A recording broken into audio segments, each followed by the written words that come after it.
We'll show you if the Buffs can beat the Huskies up in Seattle. CU Club Soccer took on Oregon last weekend. And we'll show you if the volleyball team can finally get a win coming up right now.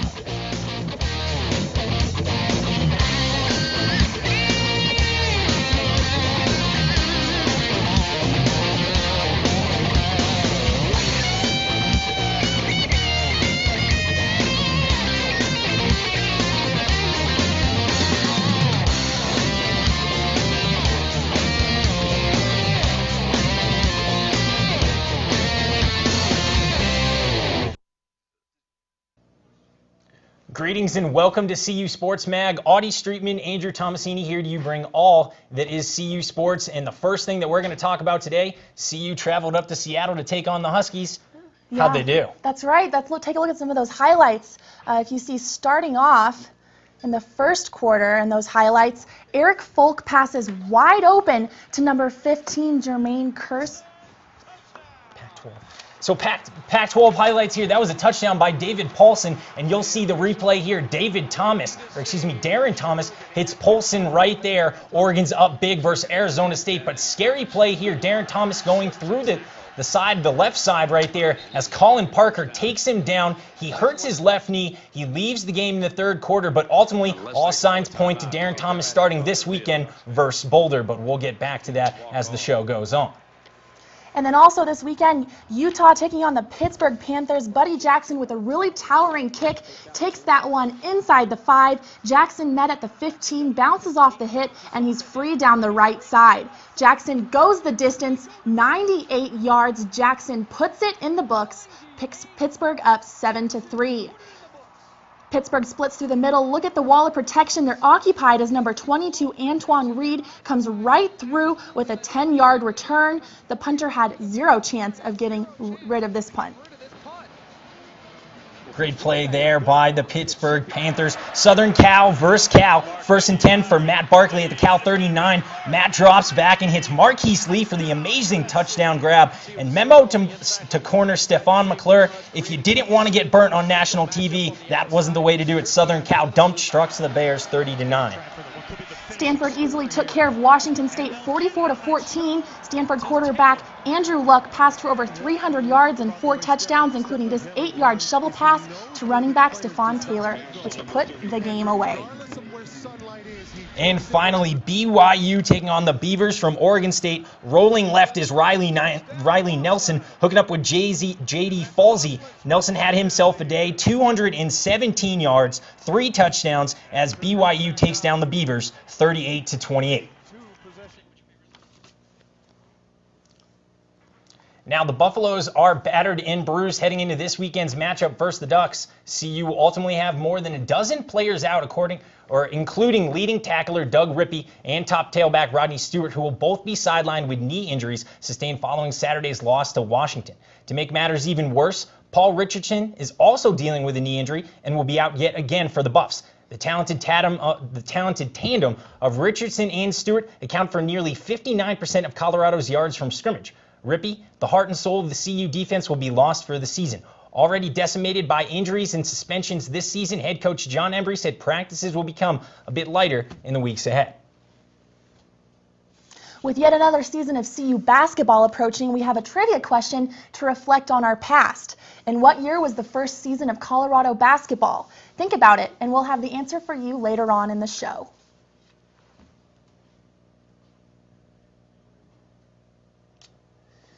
All right, well, after the break, we'll see what John Embry is contemplating as the number 10 team in the nation comes to town. And Sports Mag's Josh Rising explains one tradition that Embry brought back in his first year in Boulder.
Salt is to pepper as gregarious is to... Oh, no, not more SAT questions. In ancient Rome, salt was a form of currency. True or false? False? True. Son, can you locate sodium? Or chloride? There are tons of ways to help with your kids' learning. Find the really good ones on connectforkids.org. You have 3.5 grams of salt and a 5-gram slug. What's the rate of shrivel? In America, you are not required to offer food to the hungry or shelter to the homeless. There is no ordinance forcing you to visit the lonely. In fact, nowhere in the Constitution does it say you have to provide anything for anybody. Thank you for all you've given. Imagine what more could do. We continue our 11-part series previewing the new faces of the Pac-12. This week, Sports Mag's David LaRose fills us in on the defending conference champion Oregon Ducks. Tough game. Now it's in the red zone. The Oregon Ducks come into this season as the defending conference champions and have aspirations of getting one step further this year after coming up short in the national championship game last year. One way to do that is to utilize the abundant amount of talent that head coach Chip Kelly has at his disposal. We have really good players, and our job as coaches is to put our players in position to make plays and then get out of their way and let them go make them. And the last 2 years we've had a really good run of kids that buy into exactly what we're coaching, and our coaches and players are all on the same page. Chip Kelly has stockpiled all conference players and All-Americans on his squad, but far and away his best player is Heisman candidate running back LaMichael James. Every year he's gotten better, and it's amazing that he just finished, his sophomore year because he feels like he's been there for a long time. But to win the Doak Walker Award as a sophomore, as the best running back in the country, now ending his junior year, I think he's a couple yards short of being the all-time career rushing leader at our school, and we expect great things out of him this year. Throws, catch made by Richardson, look out. Colorado's injury woes have been well documented, and star players will continue to miss time, including receiver Paul Richardson and running back Rodney Stewart, both who are battling knee injuries. But Oregon has some injuries to star players as well, including LaMichael James and quarterback Darren Thomas, who is injured against Arizona State. Despite their high-profile injuries, we still know that the Oregon Ducks are going to come to play, and they're excited to come to Boulder. I've never played there. I've heard great things about it. Our offensive coordinator, Mark Helfrich, used to coach there, so we have a little bit of a ties to your program. So we're excited to get out there and see what that whole atmosphere is like in Boulder. David LaRose, CU Sports Mag. Colorado is having a tough time finding breaks that will put another tally in the win column for the Buffs. Andy McDonald shows us how John Embry is going about this week's preparation. The Colorado football team isn't where they want to be. They are 1-5 and 0 in the conference they boarded over the summer. CU is showing signs of improvement, not necessarily in the stride lengths some fans want. But don't bet against the Buffs in the near future. John Embry's Buffs have been bullied, banged, and bruised through 6 games this year. Anyone back? A lot of time, wide open target, touchdown. Daniel Munyer, possibly. P. Rich, probably not. Sean Daniels, I don't think so. Sandersfeld, could be. I mean, you could throw out names like a game show, right? His Buffs have only won a single game and have yet to take home a victory in the difficult Pac-12. But Embry knows it's a process. I believe in what we're trying to do, and we're recruiting to that. I believe that what we're doing and how we're doing it will give us a chance to be successful in this conference. The Buffs have the opportunity to see the best this conference has to offer on Saturday. This team hasn't been beaten much, so I don't know if there's, quote, a blueprint out there. The odds aren't in the Buffs' favor. They are nearly a 5-touchdown underdog against Oregon this coming weekend. Nice cut! But like any coach, or game show host for that matter, you're going to have to roll the dice before you see the outcome. We feel good about our game plan and what we have set up that's going to give us a chance. Like you said, we'll be huge underdogs, and that's all right. But there's good news for Buff fans. 5 years ago, Stanford was 1-11 in the conference. They were bad or worse than the Buffs. But look at them now. Pac-12, even national title contenders. Lucky, I guess. From Folsom Field, Andy McDonald, CU Sports Mag. The Buffs football team has had a tough season so far, but as CU Sports Mag's Josh Rising reports, they are playing for a renewed tradition.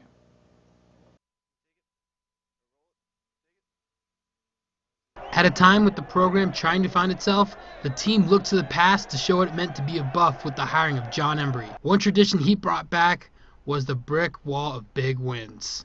Although not visible to the public, the knowledge of the wall spread through word of mouth like a myth. Without seeing it, it's hard to say what it represents. It's hard to describe to someone who's just a casual fan what a lot of the bricks mean, but I think they can respect the fact that it's,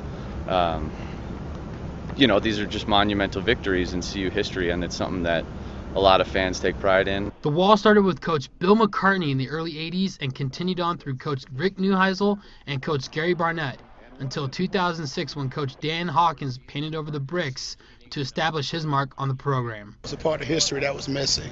And obviously when you've been a part of that history and you've seen that history being developed over the years, it was kind of disturbing, knowing that it wasn't there. This wall represents more than just dates and scores. It represents monumental wins, lasting memories, and the building blocks for the program to remember what it is they're playing for. Definitely going to be remembered for something, but for me, knowing it doesn't matter what you do in the past, it's what you do in the future. So I like to get more bricks up. With every big win, a new brick goes up to recognize their team accomplishment on the field. The first new brick put up is a CSU victory from this season, and the win even brought out some emotion. It was an amazing win. It was an amazing stepping stone, for Embry being his first win as a coach.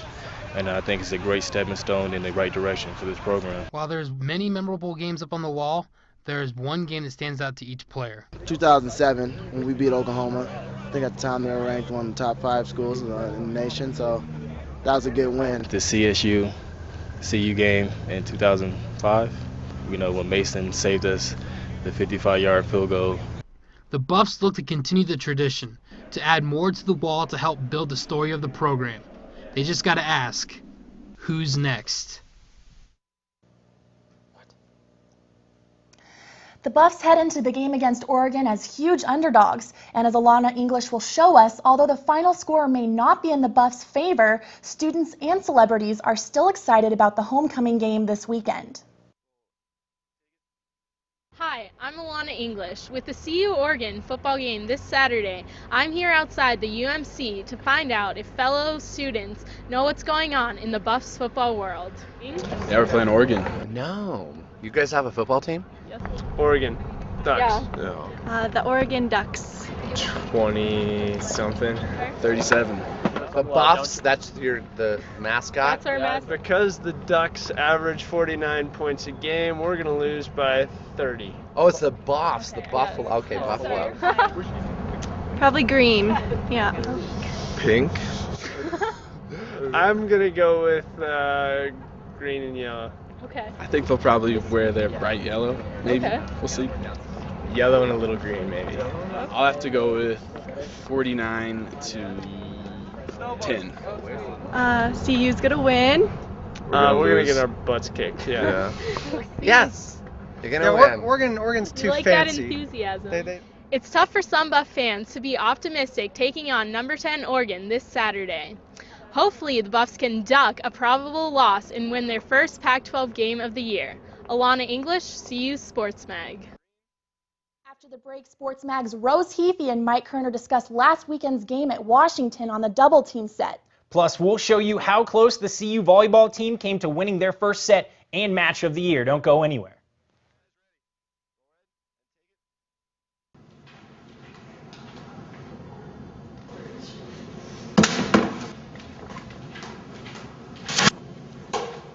That's right. Do I look like a commingled contender to you? All I want is newspaper. Why don't you bring that bottle over here? I won't be spitting it back at you. Alright, boy, why don't you bring that bottle over here to commingle so these boys stop bickering and ruin my night.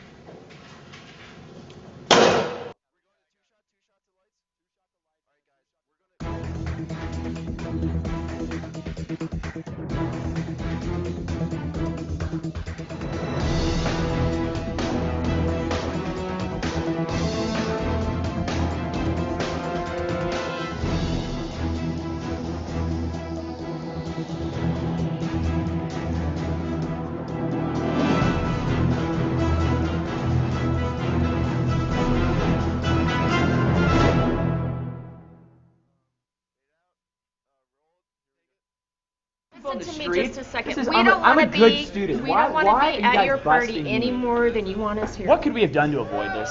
Keep the noise down so no one complains. Hey, guys, keep it down. The neighbors are complaining. Make sure anyone drinking alcohol is at least 21. You sure you're old enough? And finally, make sure that you don't have too many people. Man, that would have been easy. I wish I had known the rules. Now you know. Avoid trouble. Know the rules.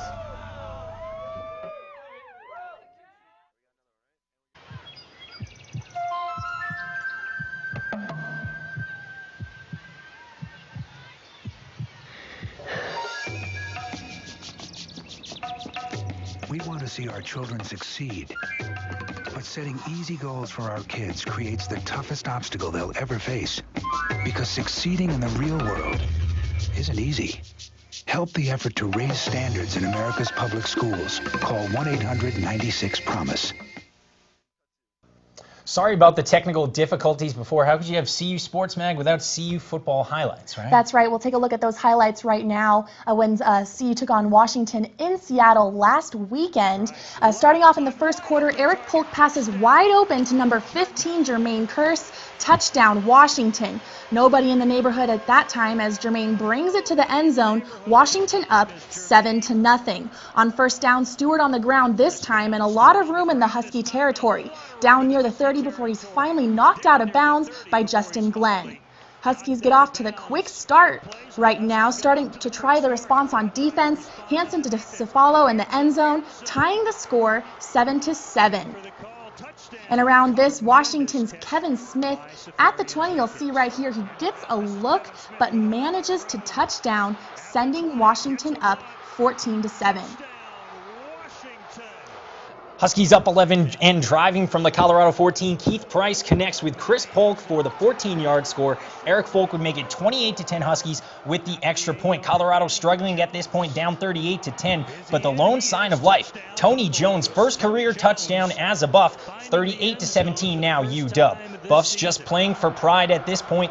3rd and goal, Tony Jones, correction, 2nd career touchdown, 45-23. Colorado doing all they can to get back into this one. Just under 9 minutes in the 4th now from the Colorado 28, Jesse Collier. Jesse, will you lay off the Buffs, please? The UW ground attack dominated the CU defense on the day to the tune of 295 yards.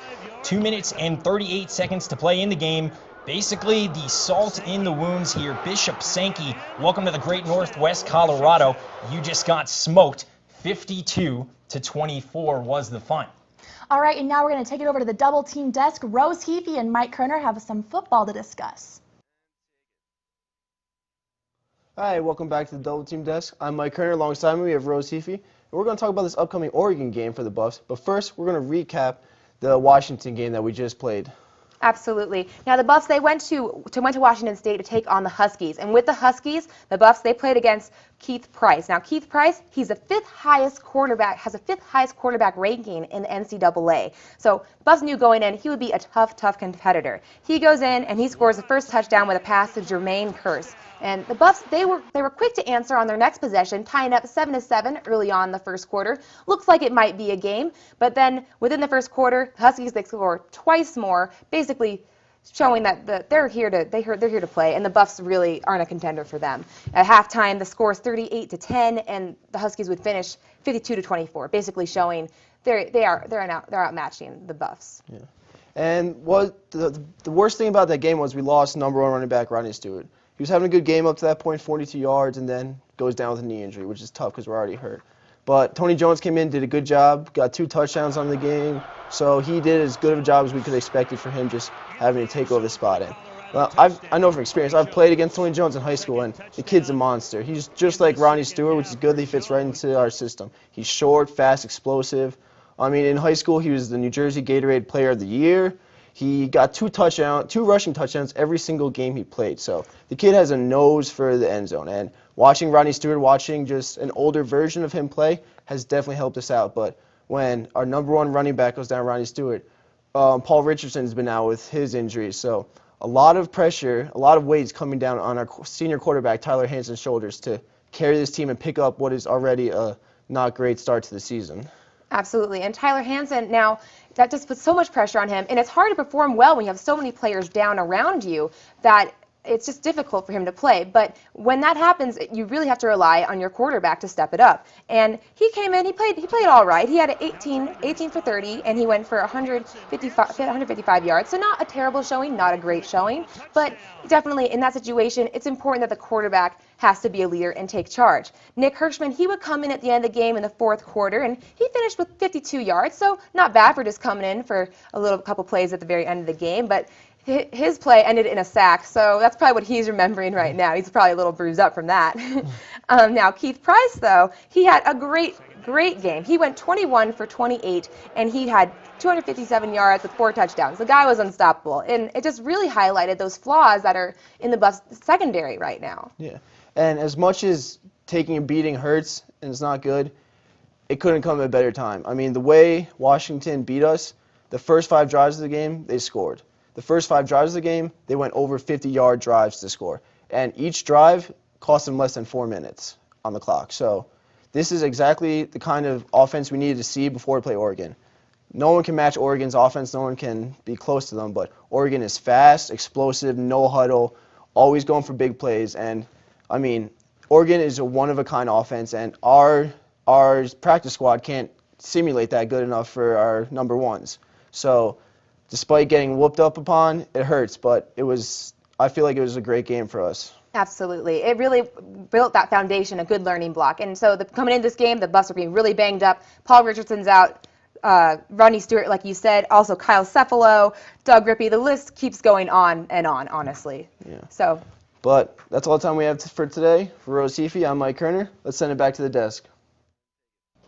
Thanks a lot, guys. The Colorado volleyball team faced off versus the Arizona Wildcats over the weekend, losing its 10th match in a row, all against Pac-12 opponents to start the 2011 campaign.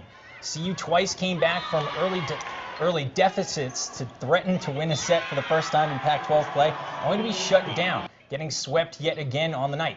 Kara Schroeder and Nikki Lindow led the way for the Buffs with 7 kills each. Head coach Liz Kritza started the match with 2 freshmen and 2 sophomores on the court in an attempt to shake things up, noticing an early mismatch versus the Cats. The lineup was also adjusted due to an undisclosed injury to Megan Beckwith, CU's leader in digs on the season. Following the loss, CU quickly moves its sights to a home match with 12-6 Arizona State. Like many of the other Buff squads, the soccer team was struggling to find a grip in the new and tough Pac-12 conference. Colorado took on Oregon, trying to win their first match of the year at Prentup Field. But only 4 minutes into the game, senior Caroline Danberg collided with the Ducks defender and could not return. Then the Buffs went on to an unfortunate run midway through the first half. Colorado had the chance to take a lead, but Oregon goalie Lindsey Parley made a great driving save and then kicked it over the Buffs defenders to a streaking player. Parley was awarded the assist and a 1-0 lead. The Ducks scored another one on a penalty kick after the handball in the box, and the Buffs were down 2-0 at half. The game was continued to get chippy, but the Buffs head coach Bill Hempen got a red card. Colorado fell 3-1, even with some stellar play from Annie Bruner. The Buffs will next head to Northern California this weekend to take on Cal and Stanford. Coming up after the break, it's almost basketball season. The men's and women's teams open practice and get ready for some more round ball. And leaves are changing, and it will soon be winter for all the skiers and snowboarders out there. And Alexis Perry will give you Sports Mag's first ski report of the year, so stick around for that. After countless late nights studying, relying on caffeine to keep you awake throughout the day? According to researchers at Brown University, a shocking 89% of college students nationwide struggle to get the necessary 8 hours of sleep recommended each night. Getting a full night's rest promotes a healthy immune system, supports memory function, and restores energy. Sleep is not a waste of time, and sleep deprivation can have serious negative effects on your academic performance and social life. 8 hours. Get some.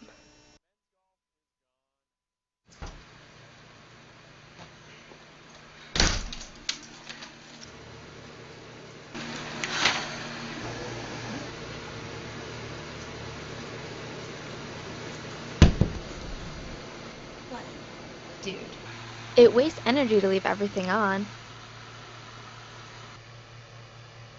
It's simple. Just turn it off before you go to sleep. apart. Be energy smart. Americans drink 400 million cups of coffee every day. They don't realize with every caffeine-filled cup, they're drinking their way to many harmful side effects. Caffeine interferes with the body's hormones, leading to... And don't forget jitteriness, upset stomachs, and disrupted sleep.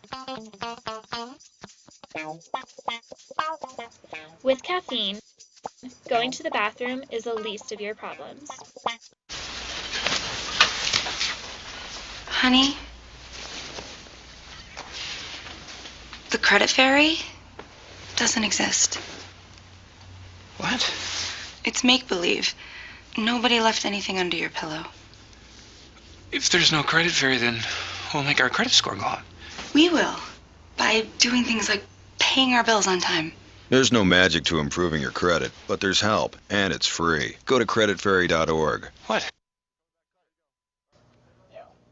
Football isn't the only sport seeing some new Pac-12 competition. Men's basketball will be facing big-name programs in Arizona, Washington, and California at the Coors Event Center this year. Tickets for the 2011-2012 men's basketball season will go on sale Monday, October 24th, and women's season tickets are currently available. You can purchase tickets online at cubuffs.com or by calling 303-492-BUFF. The men's basketball season tips off with a home game on November 11th against Fort Lewis. For this week's poll question, we asked, which player are you most excited to see this upcoming season? Is it A, Spencer Dinwiddie, B, Askia Booker, C, Andre Roberson, D, Carlin Brown, or E, Shannon Sharp? Cast your vote on our website at cusportsmag.com.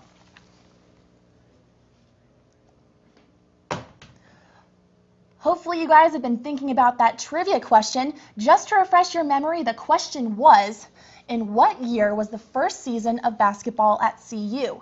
And the answer is 1901. All right, well, don't forget to follow us on Twitter. I think we're going to have to send it over to the weather decks. Alexis Perry has some weather for us. Huh? Yeah, the ski report. Take it away. Hi, I'm Alexis Perry with this weekend's Sports Mag weather. Looking ahead to the 4-day forecast, today in Boulder we had a high of 68 degrees and it was partly cloudy. That was a great way to start off the homecoming weekend. Saturday and Sunday will be sunny with highs of 67 and 68, and Monday we are finally breaking out of those 60s, getting up to a high of 73. Lows for the entire 4-day forecast range across the 40s, so if you're heading out to the Hill or Pearl Street, be sure to bring a jacket and stay bundled up. Looking ahead to the football game this Saturday, Colorado will be facing Oregon here at Folsom Field. Kickoff will be at 1:30 p.m. It'll be sunny and 64 degrees, so it's a great day for football. And then also, if you plan on going up to the high country, A-Basin has an 18-inch base. So if you want to shred on Sunday, A-Basin, it will be 56 degrees and sunny in A-Basin. That's all we have for weather. Back to you guys at the desk. All right, thanks Alexis for that weather forecast. I know it's going to be really exciting to see more snow on the mountains for ski season. Absolutely, I'm excited and I'm looking forward to tomorrow's game, so it should be good. But for Audie Streetman, I'm Andrew Tomasini. We'll catch you guys next week.